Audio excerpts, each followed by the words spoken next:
তোমার পীর কি বলেছে, আকাবির কি বলেছে তোমার বাপ দাদারা। যদি বাপ দাদা পূর্বপুরুষরা আকাবিরগণ সৎ পথের উপর থাকে, সঠিক পথের উপর থাকে, তাহলে তাদেরকে অনুসরণ করা যাবে এবং তারা অনুসরণীয়। সূরা ইউসুফের 38 নম্বর আয়াতের ভিতরে আল্লাহ পাক রব্বুল আলামিন বলেন, ইউসুফ আলাইহিস সালাম বলেছেন, ওয়াত্তাবাতু মিল্লাতা আবাই ইব্রাহিম ওয়া ইসহাক ওয়া ইয়াকুব, আমি আমার পূর্বপুরুষ, আমার বাপ দাদা, আমার আকাবিরদের অনুসরণ, যে ধর্ম ছিল সেই ধর্মের আমি অনুসরণ করেছি।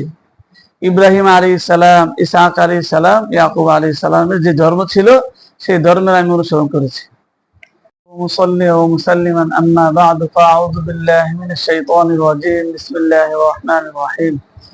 قال الله تعالى في كلامه المجيد أم كنتم شهداء إذ